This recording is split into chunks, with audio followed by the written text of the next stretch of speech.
All right, chapters 5 and 6. Okay, we're back to Tuesday, September 11th, 2001. Remember, he's going to go visit Uncle Benny to talk about his concussions, right? It's 8:15 a.m. in New York City, New York. Lucas had made this trip so many times with Dad. He knew it by heart. The train to Penn Station, the subway to Canal Street. When he got out of the subway, he looked up and found his landmark, the two silver buildings jutting into the sky, the Twin Towers of the World Trade Center. The World Trade Center was 9 blocks south of the fire station, so he just followed his view of the towers until he hit the right street. As Lucas walked, he thought of the last time he and Dad visited the Trade Center. They'd gotten there early, before the observation deck was open, but the guard noticed Dad's FDNY hat and let them go up, which means Fire Department of New York, right? They had the place to themselves. The view from the 110th floor was like looking down on Manhattan from a cloud. The whole island stretched out in front of them. The buildings below looked like toys, and the rivers like trickling streams. The cars and trucks looked smaller than the models Lucas and Dad built in the basement. They stood there, just Dad and Lucas, alone on the top of the world. That was right before the warehouse fire, only 2 years before now. It seemed like a very long time ago. When Lucas got to the firehouse, the garage door was open. And there, right next to the Seagrave, was Uncle Benny. He glanced up and gave an offhand smile, obviously thinking that Lucas was just a neighborhood kid, hoping to get a peek at the truck. But then Uncle Benny looked at Lucas again. "Hey, you," he said with a surprised grin, striding over. He pulled Lucas into the garage. Lucas breathed in the familiar smell of diesel, fuel, and sweat. He'd always loved the sight of all the guys' black bunker coats hanging on the walls, the pants already tucked into the big black boots. The firehouse was crowded. The guys from the last shift were saying their goodbyes, and the morning men were just getting settled. Guys came from all over the firehouse to say hi to Lucas, wrapping him in bear hugs, rubbing his head, and telling him he was growing like a weed. "I've missed my assistant," said Georgie, who drove the truck and also did most of the cooking. On Lucas's visits with Dad, his favorite job was helping Georgie cook his famous tomato sauce. Chief Douglas came over, his smile flashing from under his bushy gray mustache, followed by Mark, one of the youngest guys. He and his family lived not far from Lucas. His 8-year-old twin boys were football fanatics, and Mark coached their team. Last season, they came to one of Lucas's games. Afterward, the twins had asked Lucas for his autograph. Suddenly, Uncle Benny looked around. "Where's your pops?" he said. "He's already done at the Rock?"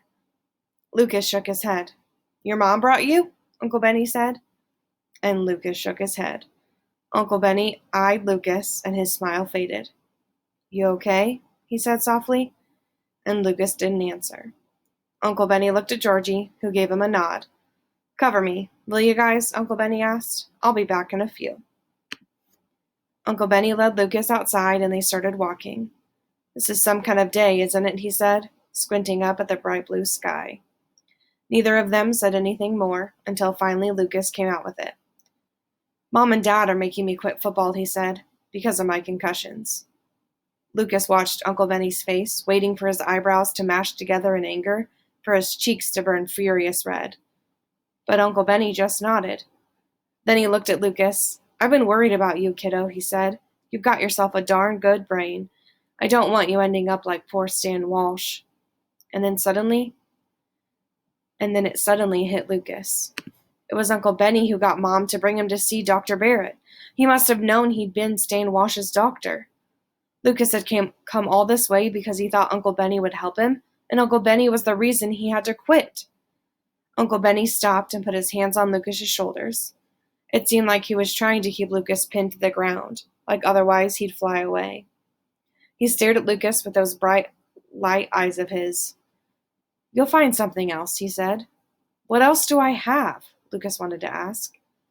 But before he could, something over Lucas's shoulder caught Uncle Benny's attention. Lucas turned, and then he saw it too, a glint of silver against the bright blue. Out of nowhere, a huge jet airplane zoomed into view, and it was flying very low. Chapter 6, 8:46 a.m. "What the?" Uncle Benny said. He and Lucas stood and watched as the plane tore through the sky, its engines screaming. Everyone else on the sidewalk stopped and looked up. Lucas had never seen an airplane flying so low, except taking off or landing. He could see the plane so clearly. The engines tucked under the wings, the sun glinting off the windows. He could even read the letters on the tail. AA, American Airlines. The engine roared. That plane had to be in trouble. It was going to crash. Questions raced through Lucas's mind. Had the plane's instruments broken? Was the pilot confused? Was he sick? Once Lucas heard about a pilot who had a heart attack in the middle of a flight. But that didn't make sense. There would be a co-pilot there to take over. Or maybe airplanes flew like this all the time in New York City, and Lucas just hadn't noticed it before? Or no, it had to be a movie. That was it. Some action movie was being filmed over New York City. But where were the cameras? How were they filming the plane? Something was wrong, and everyone knew it. People up and down the sidewalk were stopped in their tracks, hypnotized by the sight of a jet ripping across the sky. The plane turned slightly, one wing dipping down. The engine's roar turned to a screech. It was moving faster now, and going lower and lower. It barely missed the tops of some buildings as it careened through the air. But just ahead, two buildings stood taller than the rest. The Twin Towers. The plane was heading right for one of the towers. Turn! Lucas wanted to scream. Pull up! But it didn't turn. And suddenly, the plane plunged like a knife into the side of one of the buildings. For a split second, Lucas waited for the plane to reappear on the other side, to keep flying, as though nothing had happened. But then, kaboom! A gigantic fireball, orange and black, exploded out of the side of the building. Lucas jumped back in horror. All around him, people screamed. Black, fiery smoke gushed out of the huge gash in the building's side, billowing into the sky. Lucas turned away. He couldn't look anymore. He looked at Uncle Benny instead. Uncle Benny was already shouting into his phone. Call dispatch. A plane just crashed into the World Trade Center.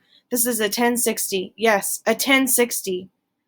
1060 was the worst kind of alarm. And that's when it hit Lucas. There had to be hundreds of people trapped in that tower. And no matter how dangerous it was, firefighters like Dad and Uncle Benny were going to try and save them. We'll read the next 2 chapters tomorrow.